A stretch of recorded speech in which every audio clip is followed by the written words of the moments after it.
Hello, friends of Studio Burlet. This is Steve Burlet, and it's coffee time where we go over some of the stuff that's come across my desk in the last couple of days. Obviously, a lot has been happening.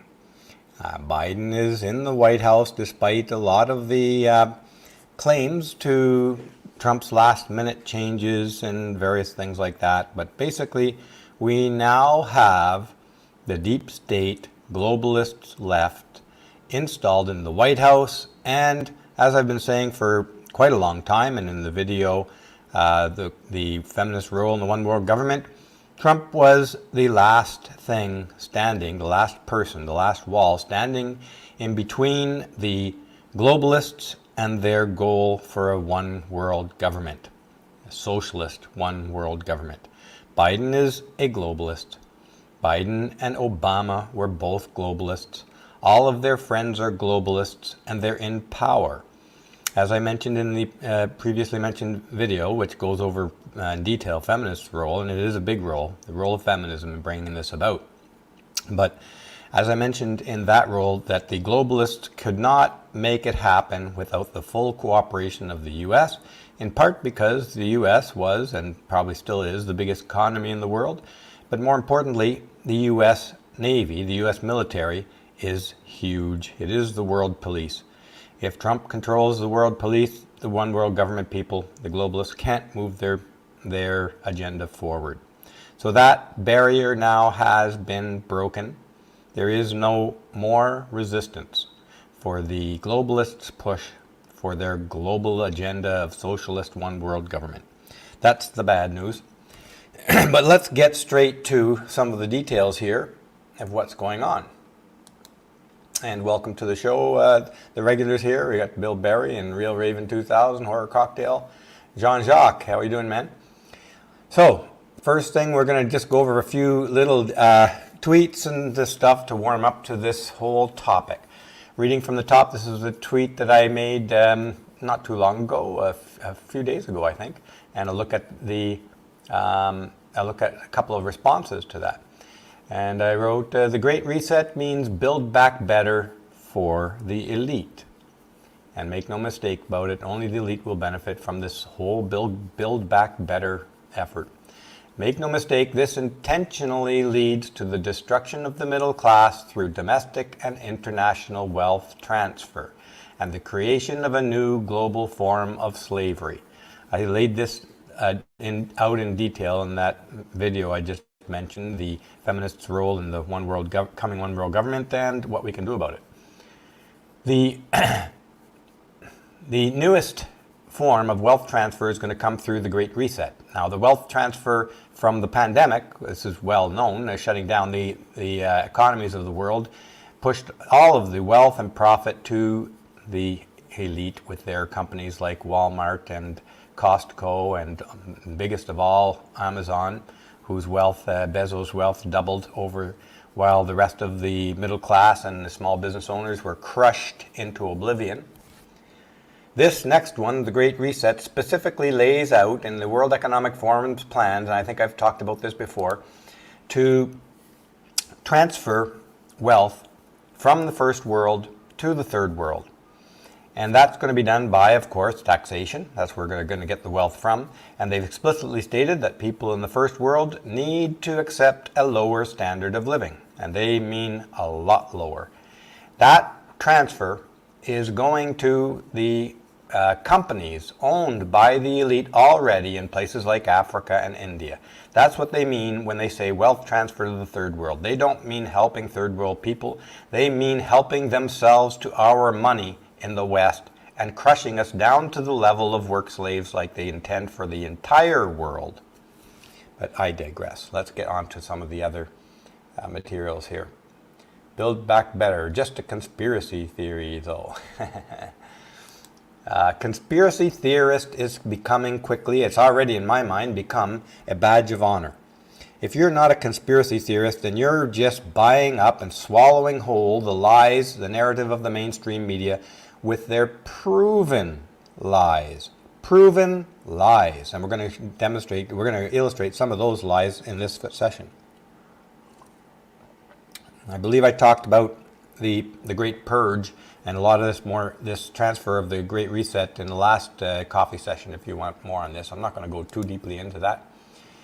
This next tweet. This is the domestic wealth transfer. The Great Reset addresses international wealth transfer, which goes to businesses owned by the elite in the third world, and I detailed those businesses in the last coffee session. Both will be paid by taxing the middle class into poverty. This is the second financial coup by the elite in 2 years. The first, of course, being the lockdowns. The lockdowns that had no excuse. They used the pandemic as an excuse, knowing full well that the majority of the working class people under 50 have zero risk from this virus. The working class, as I've said before many times, should never have been locked out of anything. Their lives should have gone on as per normal, but they haven't. I'm just going to pause here for 1 second because I forgot to turn the AC on in here and it's going to get blazing hot. Just 1 second.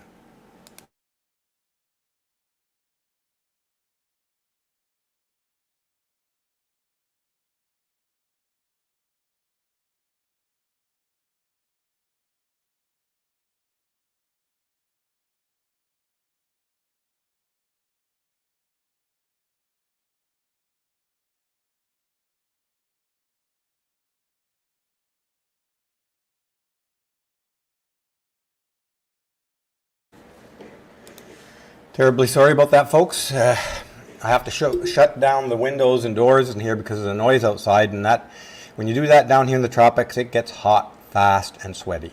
So let's carry on here with where we're at. Moving on to the next. Whoopsie, I think I wanted to read that last response there.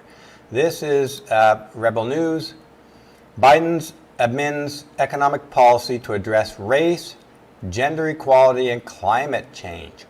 Notice these are all socialist issues, and they have a reason for addressing those things, which we're going to touch on soon. And here is a response by a startlingly large number of the people in our culture who soak up, eat up, and believe everything that the mainstream media tells them, even when the lies are so blatant that you can't avoid them. Here's Jonathan Mays saying, go cuddle your gun while you wait for orders from Q. These people will not be woken up until they are frog marched by gunpoint into quarantine concentration camps.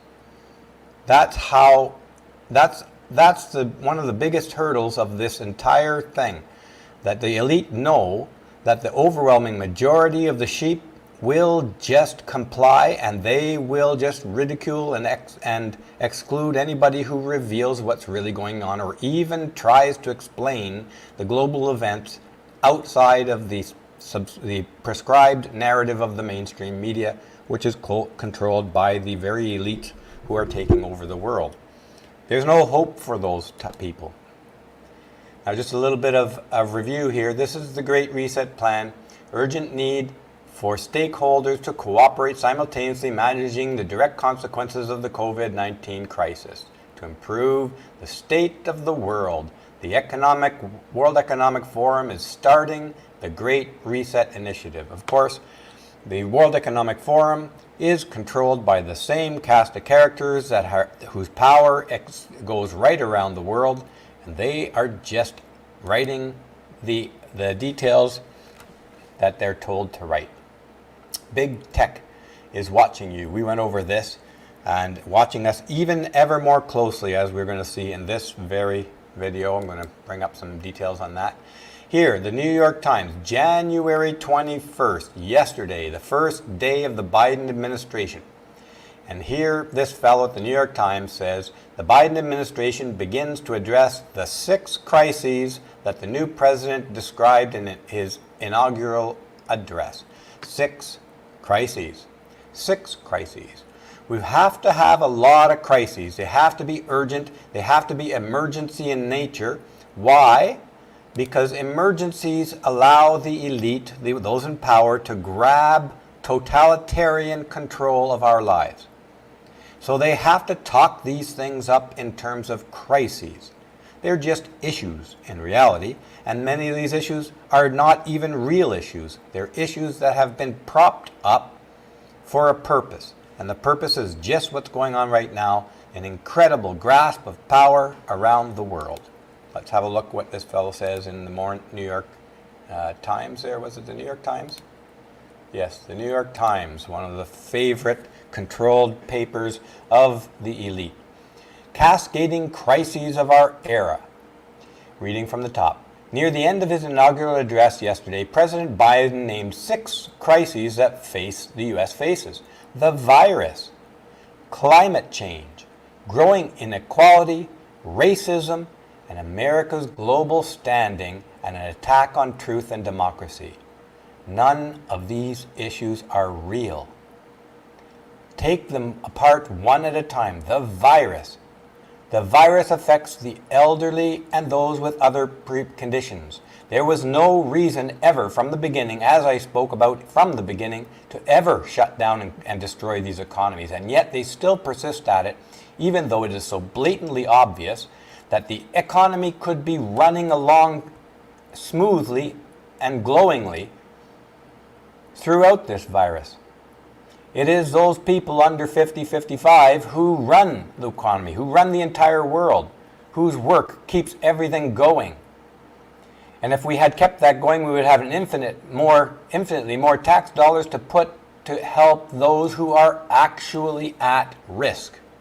The elderly, who are already quarantined up in old age homes and such. We'd have billions upon billions of dollars. They would have been fully protected. Could have doubled or tripled the workforce in all of those facilities that the elderly depend on, but we didn't. They crushed the tax dollars for a reason. The virus was an excuse. Climate change. They've been pounding on that lie since I was in university. That's a long time ago. Climate change may be real. I don't doubt it. Climate change is happening. But what the models say is that overwhelmingly likely it's going to make absolutely no difference to humanity. Zero effect on humanity.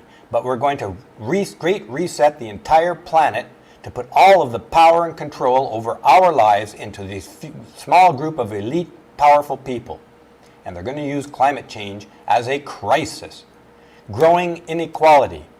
Growing inequality. We're going to have a look at exactly what the numbers are today that they're going to suggest indicates growing inequality. And you know that they suggest that growing inequality is race-based and gender-based. They've been saying that for decades. It's not there. Racism. Racism is another boogeyman that they keep throwing up there. And how do you get rid of racism? Well, we don't have much to start with. The only racism that really matters in this world is institutionalized racism. That means law and public policy. It has been illegal to be racist in legal or public policy or business practices for decades. There's no racism that's stopping anybody from improving their lives in this world. And if there is, the only one that actually is in law and public policy is racism against white people, white men specifically. That's the real, only institutionalized racism that exists in our world today. But you know darn well that's not going to be addressed. Let's have a look at the next one. America's global standing. I don't even know what that means. America's global standing. And an attack on truth and democracy. These are the people who are attacking truth and democracy. The Democrats, under the guidance of the elite and the deep state, stole this election from Trump in no uncertain terms. It is a military elite coup. Well, not military so much. There was a big show of military force. But really, it was a coup by the wealthy. They stole this election. They've been lying through their teeth throughout Trump's presidency. It is they who are a threat to truth and democracy. But they are going to twist this around in Orwellian terms and use all of these things to enact emergency measures of totalitarian nature whenever it fancies them and whenever they need to push forward their goal of a one world government without borders where they can make all of us work slaves and them emperors and kings wandering the earth willy-nilly wherever they want, taking what they want and destroying what they want. That's the elite. This is why I claim that we have now entered the 1,000 years of darkness. And if you want to know my detailed reasoning on that, have a look at the video, Feminism's Role in a One-World Government and What We Can Do About It. Once this is in place, there is no place to hide in the world. They're going to restrict our ability to travel. They've already building concentration camps and detention centers for innocent, upstanding citizens. How anybody can be blind to this, I know subscribers and viewers here at Studio Brule and a number of other channels are not blind to this. I am not suggesting that you are, but you are a very small percentage of our population. Our culture has been sold this lie of bill of goods that they can take away, that they want to take in the name of safety and protecting you. They will eliminate every freedom you have. Freedoms that took thousands of years and gallons and rivers of blood to gain for us, they will eliminate them. And the sad part is the overwhelming majority of our public population thinks that's what they need. That is good. That is what they want. They want safety. You say safety, and anything that comes after that, they will eat it up, buy it up, and snitch on their neighbors in order to get that next level of safety. Safety. Safety is an evil concept. There's nothing safe in this world. Everything has a risk.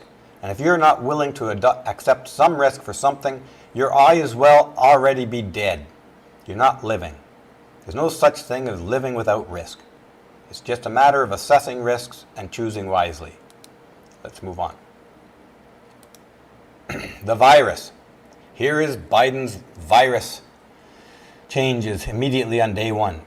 Biden signed an executive order yesterday requiring masks, where he has the authority to do so, in federal buildings, for example, as well as separate order creating a White House position to improve the government's response to the virus. Look, Biden himself, in less than 24 hours, has we have documented evidence of Biden himself breaking his very own presidential order several times within 24 hours of signing it. They never intend these rules to apply to them, folks. These rules apply only to you and me, the peasant work-slave class that they seek to create. Let's read from the top. He also made clear that he was ending the Trump administration's hostility to global cooperation by halting the U.S. withdrawal from the World Health Organization. The World Health Organization has been a part of played a critical role in deceiving the world and creating and destroying the economies of the world on behalf of these leftists. Trump was right to withhold that, to withdraw from that. But they will go forward because the World Health Organization is a critical part, and the UN, of their plan to create a one world government. Biden is sending, reading onwards here, Biden is sending Dr. Anthony Fauci to the group's meeting today as the head of the U.S. delegation. It's an interconnected world, my colleague Eporvia Mandavili says. To succeed in combating the virus, we have to coordinate with other countries. Isn't that magical, folks? These emergencies have to be existential and global, and that's why they're going to use them to justify and rationalize the emergency creation of the one world socialist government with themselves as emperors, sitting right at the top. Reading onwards. Climate change. Climate change. Anybody who remembers Al Gore, and this goes back a long ways, New York City should be 10 feet underwater by now. There should be lost islands, swamped areas, coasts. The entire geography of the planet was supposed to be changed by Al Gore. And of course, Al Gore only pushed that forward, his Inconvenient Truth documentary, in order to try and frighten the entire electorate into electing him as president. But they've succeeded this time. Al Gore didn't succeed. We've got Biden in, and Biden's going to keep pushing this climate change thing. Reading from the top, Biden signed 2 executive orders on climate, one that recommits the U.S. to the Paris Climate Agreement and another that reverses Donald Trump's hostility to environmental regulations. No president has brought in this many people at the start of an administration to work on climate change. Of course he's brought a lot in. Of course he is. They need existential crises and emergencies in order to justify the one world government. This is all about power. These people never act in the benefit of the people they rule. These are totalitarians. Reading from the top. Still, these actions are only first steps. Nathaniel Keohane of the Environmental Defense Fund told me, reversing Trump's actions is significant, he added, but the world needs more ambitious steps to curb the use of greenhouse gases that are causing so much damage. Notice they talk in such vague generalities without backing it up. Where is this so much damage caused by greenhouse gases? Where is it? We're not seeing it. We've been told and been insisting that it's coming for decades. It's not here. It's not there. The models, the climate models themselves, do not predict apocalypse. The climate models predict the most likely outcome of the climate change as we're seeing it is no influence, no change to humanity, very little change to life on Earth. But they're going to keep flying this up, and the overwhelming majority of voters are going to say, oh, this is how they respond.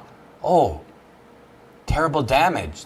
It's causing terrible damage. They don't see one bit of damage or evidence of damage anywhere, but the authorities, the CNNs of the world, the CBCs, all the leftist media are going to keep repeating the terrible damage that's caused by climate change. They will never have an example for it. Of course, they will try to claim forest fires are a result of climate change. They're going to try and claim that the price of feminine hygiene products is a result of climate change. Everything. They'll never show proof because there is no proof, because these are just fear mongers. Let's read on.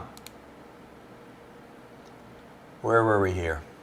He has extended moratoriums on evictions and student loan payments that the Trump administration had put in place. He also ordered federal agencies to root out racially unequal policies. Where are these racially unequal policies? The only racially unequal policies are policies against white people. But what they mean is more policies against white people. Quotes here, reading from the top. We have great evidence from economists that tearing down barriers to advancement for men of color and women of all races fueled huge amounts of growth in the United States decades past. There is no such evidence. These unsupported and unsupportable claims is just the crap they use to sell to the unthinking sheep of our culture who will buy it up just because it's coming from the New York Times and CNN and so on. This is why I say, folks, we really are entering now into the 1,000 years of darkness. Now his bit on democracy, truth, and America's role in the world. Speaking of America's role in the world, I'll digress for a second. Trump got 5 Middle East peace deals signed.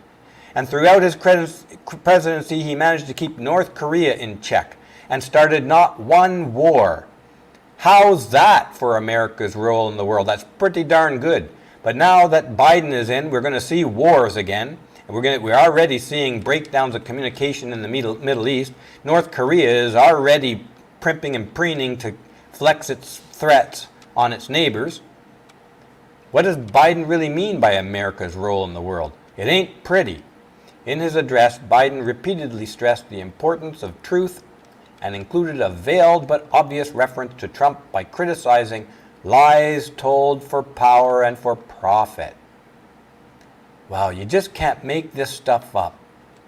They project all of their evil onto the people who want to stop the globalism. And at her first White House briefing last night, Jen Psaki, Biden's press secretary, said There will be moments when we disagree, but we have a common goal, which is sharing accurate information with the American people. Oh yeah, that's wonderful, coming from the mouth of the very people who stole the election, who lied about Trump for 4 years, who had 2 bogus impeachments pushed through, wasting the entire money and time of the American government and the American people. This is absolutely incredible. These were the people who blocked the aid packages for the regular working class people and wanted it at $600 instead of $2,000 that Trump wanted to give. These are the people like run Amazon, and I'll get into this later, but Amazon waited until Biden was in power to offer their help for distributing the vaccines. This is absolutely incredible. Reading from the top, Biden signaled his emphasis on diplomacy by embracing the Paris Climate Accord and World Health Organization. Another big move to improve the U.S. image around the world was his immediate repeal of a signature Trump policy, the so-called Muslim travel ban. It had restricted nearly all passport holders from several Muslim-majority countries, including Iran, Libya, Somalia, Syria, and Yemen, from entering the U.S. Well, there are reasons for those countries being scrutinized very deeply. They have been sources of terrorism against the U.S. and the First World. But that doesn't bother the liberals like Biden. And this is a good point here. Saint Backtrack says, there have been no terror attacks since. Yes, that's right, because they knew that the Trump administration would track them down, catch them, and deal with them. The Obama administration and now the Biden administration is just going to look the other way because it serves their purpose. Keep the American people frightened. Keep the American people terrified. Terrified enough to beg the government to eliminate their freedoms in the name of safety. It's incredible. Let's read on. I'll just take a little bit of coffee here. So reading onwards here. And here we talk about Biden's emphasis. Let me go back a slide or two on his climate change. He did make a mention to growing inequality is one of his 6 items and in his inauguration speech. Let's have a look at what they mean, what really is going on about global inequality. Here is a rather inequality within the U.S. Here's real median income by race and ethnicity, 2000 to 2019. The Asian population at the very top, whites in the middle, Hispanic and black towards the bottom. That is what the real distribution is. The whites, though, are the people who are targeted by Biden's policy. Asians are not. They are the ones who are supposed to be disadvantaged. But let's break this down even further, folks. Okay. Here's the real numbers here. White Americans at 65,000, Asian Americans at 85,000, Native Hawaiians and so on, about the same, and non-Hispanic or Latino, I guess that's a catch bag for everybody else, 65,000. That's still not broken down quite far enough. Let's just have a look at this. Here is the actual income, average household incomes by detailed ancestry. Indian American, 135,000. That is one of his minority, who he says he's going to address the discrimination and the inequality of these minorities in their economic gaps. They're at the top. Taiwanese Americans, 102. Australian, okay, they're white.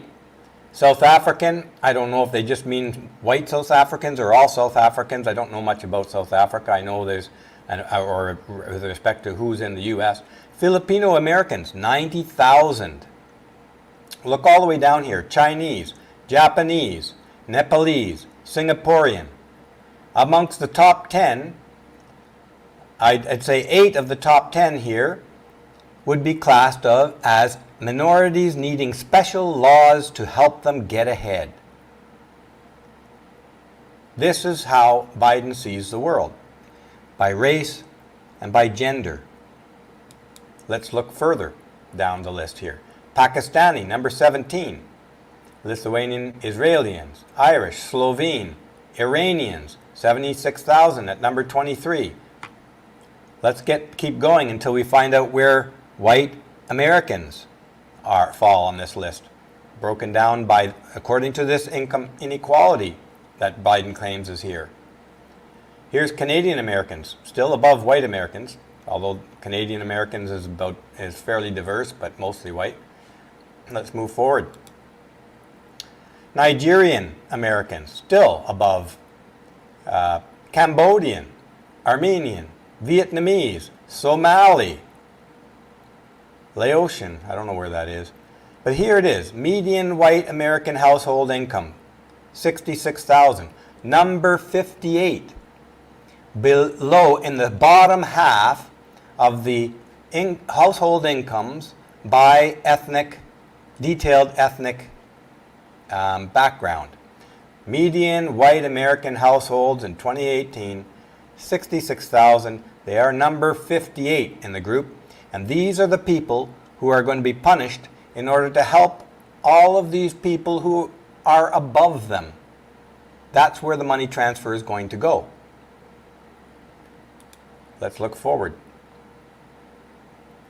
Whoops, why is this? There's two of them. Median. Okay, here's median American household for all Americans.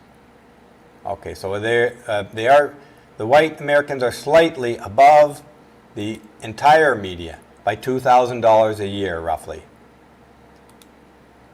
65 something, 63.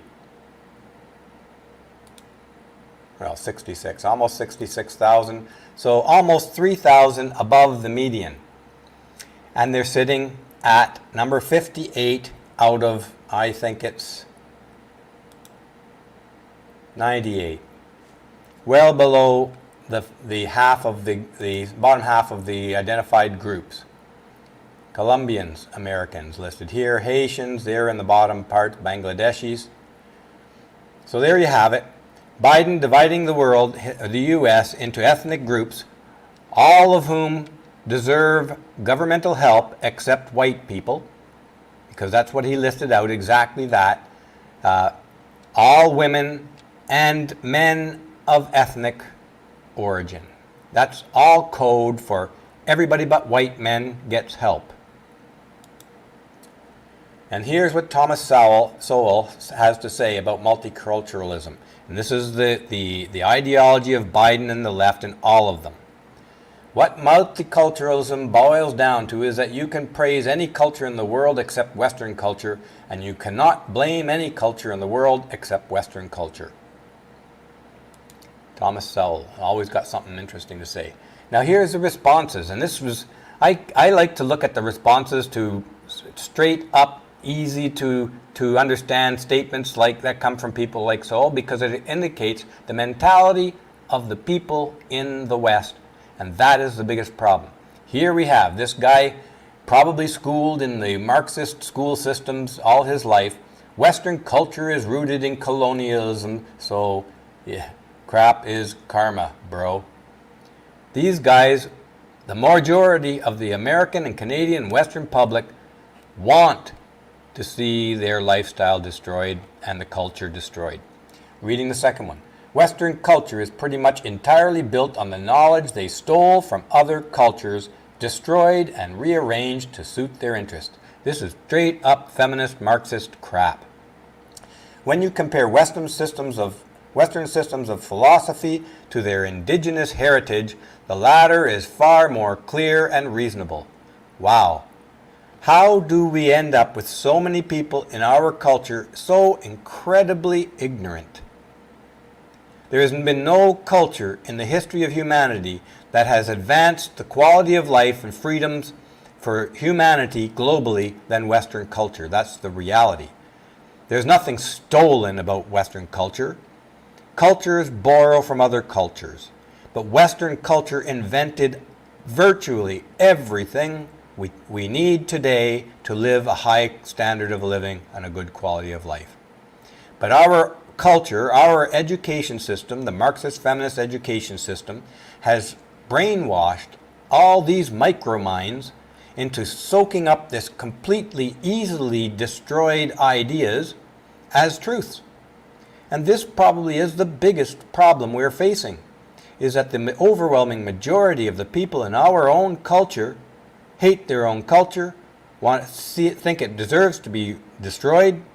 They will cut their own noses off to spite their own faces. We have more to fear from them. Without their cooperation and their army of snitching on their neighbors and pushing the agendas forward, the elites wouldn't get very far. So, there you have it, folks. I'm going to get on to the next topic here, just to make sure I think I got all that in. So the next, bear with me a second.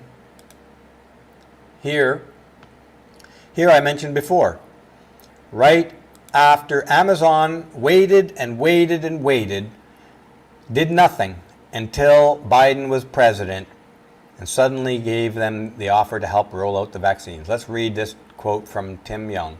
Amazon suddenly offered to help the Biden administration with the rollout of the vaccine because, quote, Orange Man bad, unquote, was more important than caring for fellow Americans. Absolutely.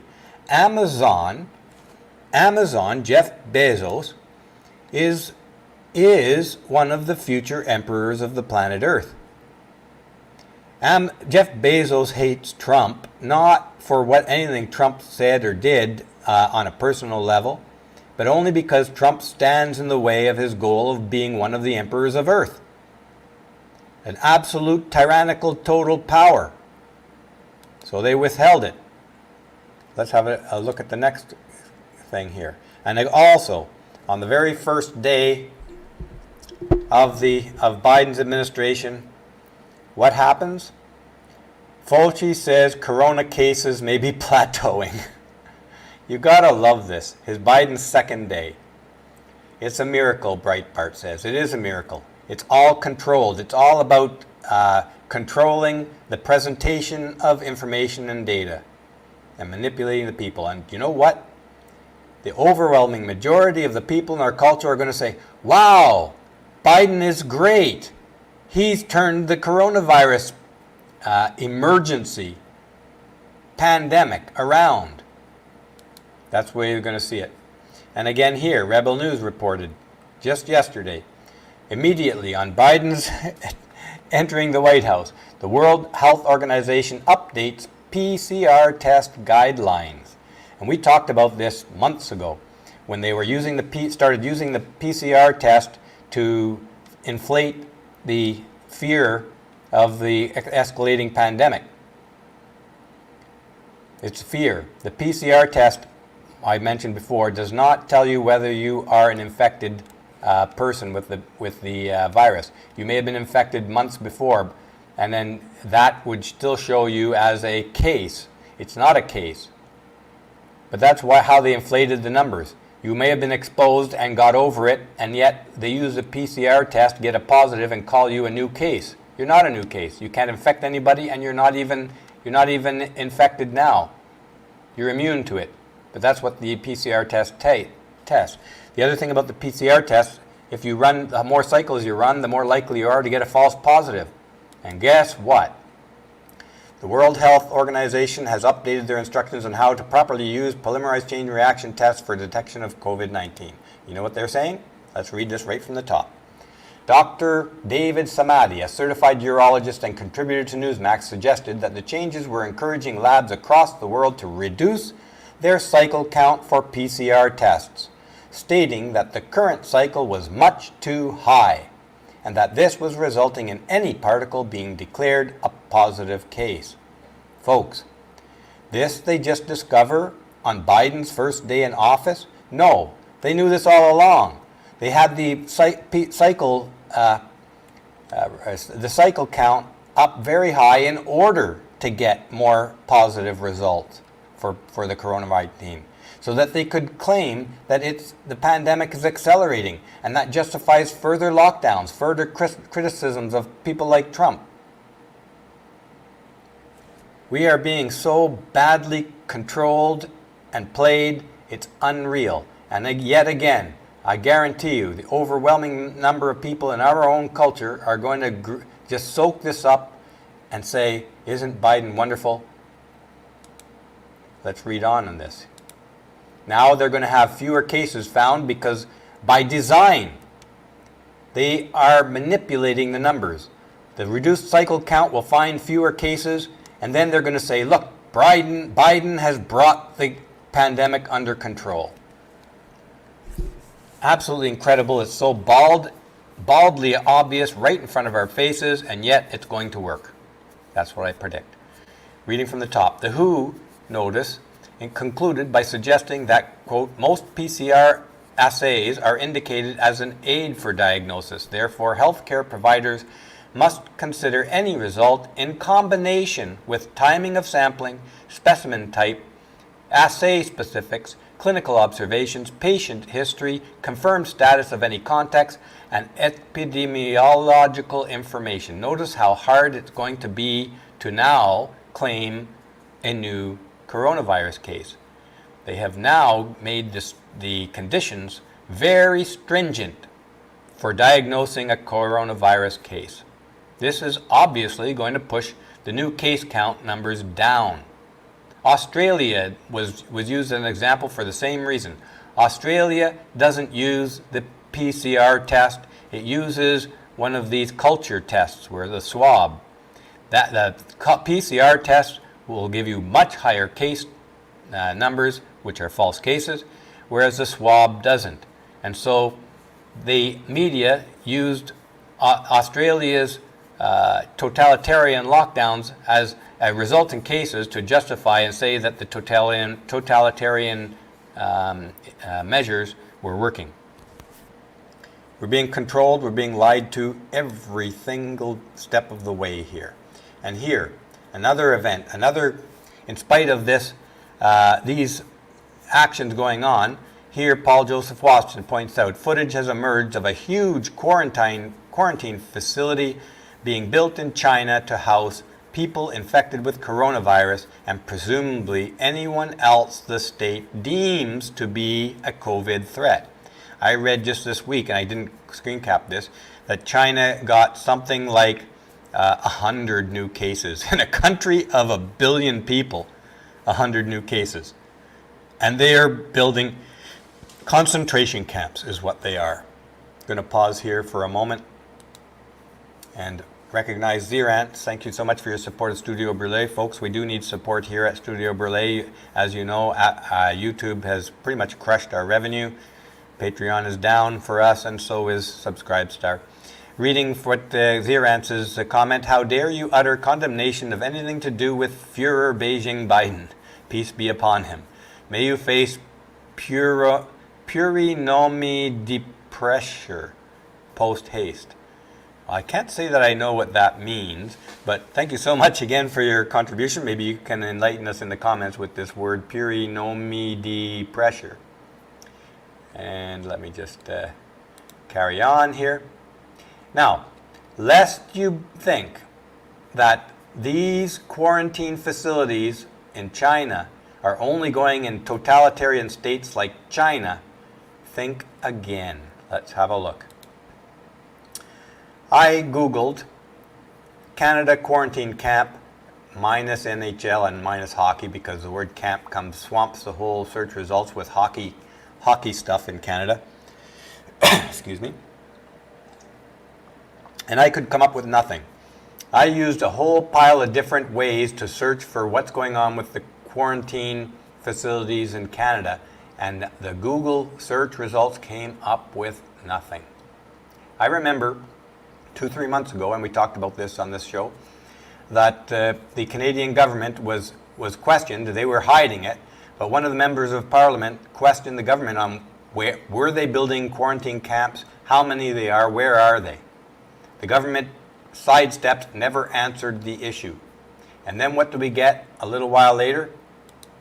Let's have a look here. We have now exactly what that minister was saying. Well, here is when he was mentioning it. What you need to know about at this time, the media protected the government, as it always does in Canada, because the Canadian government owns almost all of the media in Canada, with a few exceptions like Rebel News, and the National Post, where Rex Murphy works. What you need to know about COVID-19 isolation sites and the conspiracy theories. The Trudeau himself, fearless leader, was calling this member of parliament questioning these sites a conspiracy theorist at the time. Conspiracy theories about internment camps part of the rise of misinformation, Prime Minister says. This is October 27th, 2020. Not very long ago, folks. What does it say here? Read with me. There are a few different COVID-19 isolation facilities currently available to Canadians and plans for others in the future, none of which are internment camps. Okay, they made a point to say this. They're not internment camps. Well, they're camps. They're facilities, protected, secure, like prisons. Continuing on here. As some skeptics have been expressing online, Prime Minister Justin Trudeau recently assured Canadians. Let's get through to the further on this. Reading on, the decision to accept a stay at the centre is entirely voluntary, Bursey added. This is a government spokesperson for these facilities. People can also qualify to stay if they are at significant risk of COVID-19 infection from someone living in their home. Okay, all sounds great, doesn't it? Let's read from the top. On October 8th, Lanark Frontenac Kingston MPP Randy Hillier addressed the document during question period at Queen's Park. That's the provincial government. An address that was shared online by numerous conspiracy theorists. Quote here, I asked this government if the people of Ontario should prepare for internment camps, Hillier said in the video. How many of these camps will be built, and how many people does the government expect to detain? That's a fairly fair question, actually. Reading from the top, in his COVID-19 update on October 20th, Prime Minister Justin Trudeau said he recently had to address this issue while speaking to a group of students after one asked him about COVID-19, quote, internment camps. Reading from the top, I had to explain that as we consume increasing amounts and various sources of information online and around us, we need to continue to be attentive to sources. We need to continue to be attentive about comparing various reports and looking for a trusted source. Trudeau owns all what the so-called, quote, trusted sources, as Trudeau said.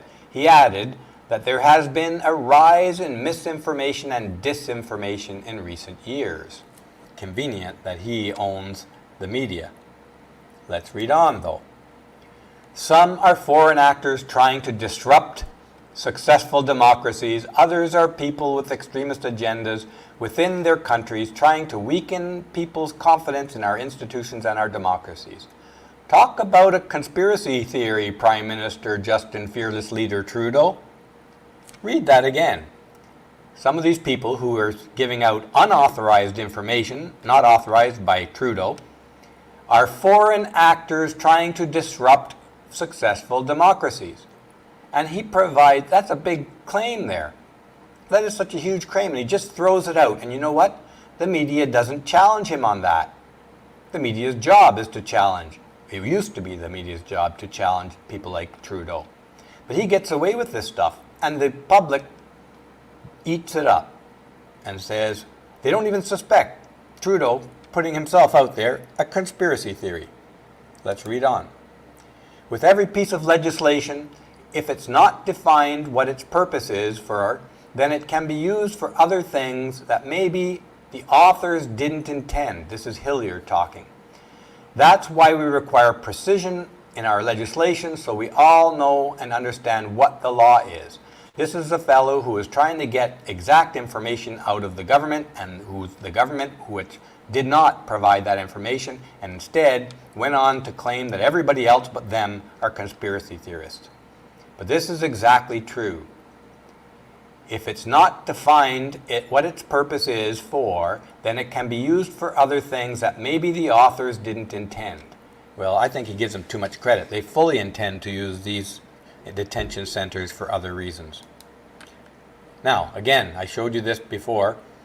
Canada, I tried to find out updated information on where these sites are, how many they are, what are they doing with them.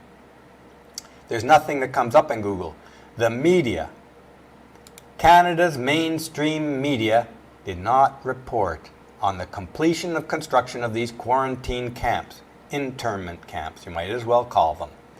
And remember, not long ago we just read that the spokesperson for the government said that entering one of these facilities is a voluntary choice. They emphasize that.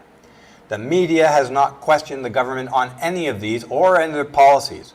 So, and I looked deep down in many, many pages of the Google search, and I changed these search terms to try and find out what is going on with these internment camps. And there's nothing reported in the media. So, I went to the Government of Canada's website for travelers with COVID-19 symptoms returning to Canada. Mandatory isolation. Not good enough. I wanted to find more. Coronavirus disease. Information for Canadian citizens, persons registered as Indians under the Indian Act and permanent residents. Okay, that looked promising. Digging deeper. Mandatory isolation or quarantine. Testing is required for people flying into Canada. Continue on. And if you dig down all these questions, what does it say right here? And you open up this little arrow, which is closed to you at first. If you do not have a suitable place to isolate or do not have private transportation. Let's read this in detail here, folks. Make your isolation plans in advance of your arrival at the port of entry. If you do not have an adequate place to isolate or do not have private transportation to your place of isolation, you may be transferred to a federal isolation site where you must remain for 14 days. There is no voluntariness in this at all. Nothing voluntary, folks. On the Government of Canada's own website, and the media didn't report on it, there's the policy. You may be transferred at their discretion while reading your isolation plans, on their discretion, to a federal isolation site where you must remain for 14 days.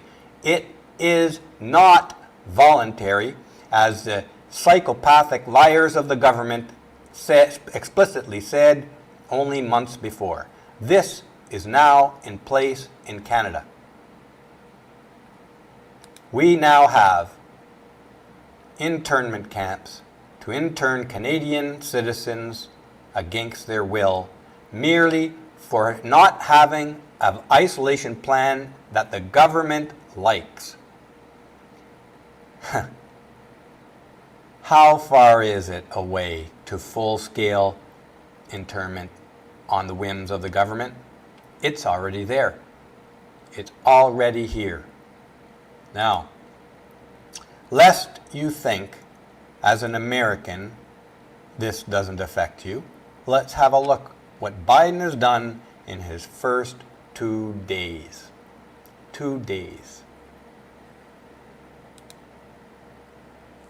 Here from the Traveler, quarantine after international travel now required for those arriving in the U.S.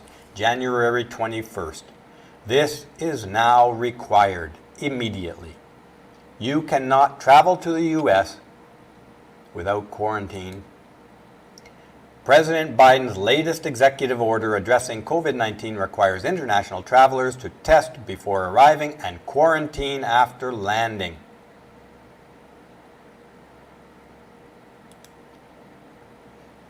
Reading from the top, they intend to go over a review of these policies before they come right into law. They're reviewing some of the details, but let's read this at the top. The review would also address, quote, COVID-19 vaccination, follow-up testing and symptom monitoring, air filtration requirements, environmental decontamination standards, and this last one should strike fear in your heart, because this is where they're going with their totalitarianism. Contact tracing. Contact tracing for travelers. The executive order says. Folks, you have it right there in Biden's own executive order on his first day. Contact tracing. You do know what that means. This is where they put some app or something into your phone or on your body that you're required to keep. They will be able to track your every move all day, every day. And as you know, your phones now can be controlled. They can listen to what you say. They have word parsers to be able to convert it into text. And they have text searchers to flag and data, collect data on everything about you. Contact tracing in the name of safety. You're a prisoner even if you're walking down the street. This is what this means. Even walking down the street. These contact tracing apps will not go away. They're bringing this stuff in. They're going to stretch all these emergencies out until we're all contact traced, tagged, vaccinated, treated like cattle, treated like the human resource they see you as. They see you as nothing but a work slave, a servant to the elites. And they're going to keep track of everything you do. It's just the beginning, folks. Just the beginning of the 1,000 years of darkness. I tell you, when they get all of these levers of power and control in place, if they succeed, because it's not clear yet whether they're going to succeed, this is World War III that's going on right now. We saw some evidence of hope. There was, I think, in Idaho or Iowa, the government said they were going to block Facebook and Twitter in their states. And then Australia is saying that they're going to force Google to pay news agencies for connecting and spreading or searching out news organizations, news reports. Google said they would pull out their search engine from use in Australia. This is World War III, and it is going about, it's happening online for the minds of the people and control of the world. Let's move on. The next section here. And the last thing I'm going to talk about is just more support for how the elite, more information about how the elite are actually taking over control of absolutely everything, folks. Absolutely everything is almost now, but increasingly, by the end of Biden's term, you won't recognize this world at all. I predict that by the end of 2021, the world will look very unfamiliar to you. And we should all be concerned. Safety is our guiding code now. And everything can be justified in the name of safety and in the name of helping the world, which has nothing to do with helping the world in reality. Here's Bill Gates. The fourth richest person in the world has been quietly snatching up 242,000 acres of farmland across the U.S., enough to make him the top private landowner in America. After years of reports that he was purchasing agricultural land in places like Florida and Washington, the land report revealed that Gates, who has a net worth of $121 billion, I think that's old information perhaps, I think he's more than that, but I could be wrong, according to Forbes, has built up a massive farmland portfolio spanning 18 states. His largest holdings are in Louisiana and Arkansas and Nebraska. Additionally, he has a stake of over 75,000 acres of transitional land on the west side of Phoenix, Arizona, which is being developed as a new suburb. Interesting, isn't it? Let's read on.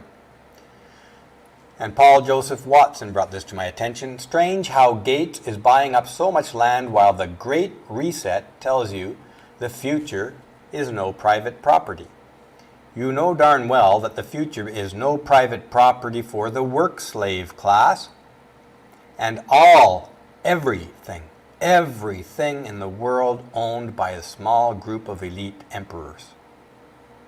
Let's read on about this. This is printed 2 days ago. Bill Gates is now the largest owner of farmland. And it says here, Bill Gates has publicly spoken about the need for sustainable farming, reducing the use of fertilizers and emissions from cattle. Let's read on. It's from CEO Magazine. His farmland purchases started as early as 2014, when he already had at least 40,000 acres of farmland. The purchases have largely been made through Cascade Investments, which is operated by Michael Larson. Let's carry on. Gates's largest farmlands are in Louisiana and Arkansas, as we just talked about. Let's carry on. Gates clearly believes owners can better use farmland and has been an advocate for innovative, sustainable farming. He has also been vocal on the need for a solution to reduce the amount of methane cattle give off when they belch and pass gas. Okay, reading from the top. This is a very small print here. I don't know if you can see it well. Here's a mind-blowing fact. There's more carbon in soil than in the atmosphere and all plant life combined. That's not a big deal when left to its own devices. But when soil gets disturbed like it does when you convert a forest into cropland, all that stored carbon gets released into the atmosphere as carbon dioxide. That's one reason why deforestation alone is responsible for 11% of all global greenhouse gas emissions. Another reason is that forests and grasslands are natural carbon sinks. Clearing them reduces the planet's capacity to remove carbon dioxide from the air. Microbes in soil can also create greenhouse gases when they come into contact with fertilizers. Synthetic fertilizers revolutionized how we feed the world. Let's carry on. So Bill Gates is buying up enormous tracts of farmland. What is he going to do with them? I don't know. But Bill Gates is an elitist, and his past actions indicate that he intends to be one of the emperors of the world. Let's read from the top here what's going on. And you're going to notice here the reports of the quarantines and the lockdowns, of which Bill Gates spent, I think it's $1 billion or more lobbying for these lockdowns. These lockdowns are causing unprecedented hunger and famine in the world today. Bill Gates just happens to have the farmland to fix that, doesn't he? He wanted these lockdowns. You know that it was going to cause famine and hunger, but he has the farmland. Bill Gates to the rescue. Such a kind-hearted guy. Makes you sick and hungry, and just happens to have the cure for you to buy to survive. Thank you, Bill Gates. Fearless leader, Bill. Reading from the top. The African youth boom. What's worrying Bill Gates? The philanthropist warns that the stability in Africa makes a huge difference to the world and that investing in the health and education of its young people is vital. Okay? That's September 2018, this one, okay?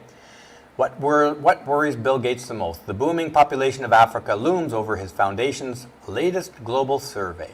By the end of this century, there will be 4 billion more people on Earth, and 3 billion of these extra souls will be born in Africa. The challenge, he says, and Bill Gates has always been worried about overpopulation, is that Africa must almost quadruple its agricultural productivity to feed itself. That's very daunting. This, right around the time when Bill Gates is buying up the American farmland. The U.S. economy is being crushed. Bill Gates and his friends have invested in businesses in Africa. Is he going to use work slaves in the now poor working class America to grow food on his new farmlands and ship to Africa, where his new investments have? The same Africa where he's going to receive tax dollars from the middle class as they crush them and transfer that wealth to Africa? To Bill Gates? Maybe so. Let's read on. Half of Bill and Melinda Gates Foundation spending goes to Africa. The funds put into the foundation by themselves and fellow philanthropist Warren Buffett now amount to more than $50 billion. Until last year, Gates, the Microsoft founder, was the world's richest man, now overtaken by Bezos. So, Gates clearly is a very strategic thinker. Gates started buying up farmland in 2014. He's now the largest owner of farmland in the U.S. In this past year, in 2020, Bill Gates spent $500 million just lobbying for lockdowns, as did most of the other elites. The very lockdowns that crush the economies around the world, that are pushing the middle class into a work slave class, and the very lockdowns that are causing unprecedented hunger and famine around the world, that just so happens that Bill Gates has a vaccine and the farmland to feed the starving people caused by the poor old COVID-19. Not by the decision to lock down the economies, no. That's what they say, COVID-19 causing this. Well, no. You, Bill Gates, Jeff Bezos, you elites, decided, you lobbied for these lockdowns, knowing full well that it would double, triple, and more your wealth and control in the world. Bill Gates knew there was going to be unprecedented famine from the lockdowns he lobbied to get in place. He also knew he had most of the farmland. He's the biggest owner of farmland that's just going to happen to be needed to solve the famine. Bill Gates is not stupid, and Bill Gates is not a humanitarian. He is a megalomaniac seeking total power of the world like so many of the others. And I have to hand it to him. He is brilliant in his strategy. Let's read from the top. But if hope doesn't beat the new nativism infecting the Western world, then fear is Gates' ammunition of last resort. Ignore Africa at your peril. The stability of Africa makes a huge difference to the entire world. Here comes the threat. Reading the last sentence. A pandemic like Ebola can spread very fast, he warns, and many others spread even faster if there are no local health services to contain them. Well, that was in 2018, and the pandemic did come, not from Africa, but from China. But Bill Gates knows what he's doing. He knows how to take advantage of an emergency crisis. He knows to lobby the people up in power to destroy economies or create economies. He knows how to lobby the first world to transfer our hard-earned tax dollars into his businesses in the third world. Bill Gates, is set to become one of the emperors of the world, the most powerful men in the world. And he's very strategic. And don't ever fall for his gentle grandfather trying to help the world out act. That is such a con. And yet that is exactly what most of the people are falling for. Let's read from the top. This is 21st of April of 2020. In the earliest days, in 1 month or month and a half into the lockdowns around the world. Coronavirus pandemic will cause famine of biblical proportions. This supported by the Bill and Melinda Gates Foundation. Written by the environmental correspondent. They knew this. Governments must act now to stop 265 million starving, warns World Food Program boss. And Bill Gates already has a huge amount of farmland ready for this exact thing. Coronavirus was used as an excuse to lock down. They got their message out of the famine that's coming from the lockdowns, and Bill Gates has the farmland. Let's read on. This, July 18th, 2020. Coronavirus-linked malnutrition is killing 10,000 more children a month, UN warns. 10,000 per month. From a lockdown that wasn't necessary and that Bill Gates and the elite lobbied for. Let's read on. The conversation. This is in August 17th, a month later. Hunger, lost income, and increased anxiety how coronavirus lockdowns put huge pressure on young people around the world. All of this predicted. These people lobbying for lockdowns knew that exactly this was going to happen, and it's what they wanted. They want to bring the world to its knees and them as emperors. Let's read on. I don't seem to have the date here, but this is more recent. Can anyone see the date? I don't see it. So anyways, this is more recent than the Washington Post. I think this came out, oh yeah, this is like in the last week or so. The coronavirus intensified a hunger crisis last year, but 2021 could be worse, just like Bill Gates wants it to be. Got to make use of that farmland. He didn't buy it just to go out there and look at it. Reading from the top. Millions go hungry as America reels from pandemic's effect. No, this is the lie they keep saying. This is December 24th, 2020. Community groups say widespread unemployment has driven surge in hunger. The holiday week presents another challenge. And these news organizations keep saying that it is the pandemic's effect. Folks, we can't let them get away with this sidestepping, wiggling around the real issue. The pandemic did nothing. The pandemic was an excuse by the rich elite to lobby for lockdowns that they wanted, that they could use to usher in their real plans, to double and triple their wealth, to push forward their control of power over the entire world. But the media, helping the elite along, keep calling it the effect of the pandemic. Here's the Australian Institute of International Affairs. Most read of 2020. Lockdowns could kill more people than COVID-19. That's right. But this doesn't get into the mainstream media. It is the lockdowns that kill. It is the lockdowns. The lockdowns are a decision by the elite. You know what this means, folks. The elite are killing more people. The elite are causing famine and hunger. The elite are killing people, and they know it. It is what they want. And that, folks, is all I have for today. I know it's a depressing take on world events, but I don't believe in turning your head away and pretending it's not happening. We have entered, with Biden's inauguration signaling, the 1,000 years of darkness. And I say 1,000 years only to represent a long time. Typically, it is a phrase used just to give that sense, that this is not going to go away fast. It's just starting. The elite are rising in power. There are measures of fighting back here and there. I hope they have some success. We have to fight back against big tech. Big tech are the ones who are probably the most powerful in moving their agenda forward, because they influence all the minds of all the people in the world. That's where a huge part of this World War III battle has to be fought.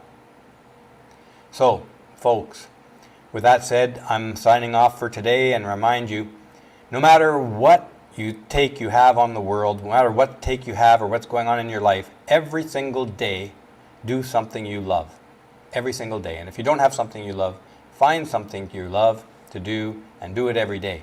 That got me through my many years of divorce proceedings and custody battles and other troubles. You've got to remember, this is your life. Don't let it slip by without doing stuff you love every single day. So we'll hopefully see you guys soon on Studio Brûlé. I believe Janice Fiamengo will be on with us again soon, as will Warren Farrell, and I hope Aaron Pizzi will be back with us. So having said that, enjoy your weekend and stay skeptical of these elites. Ciao.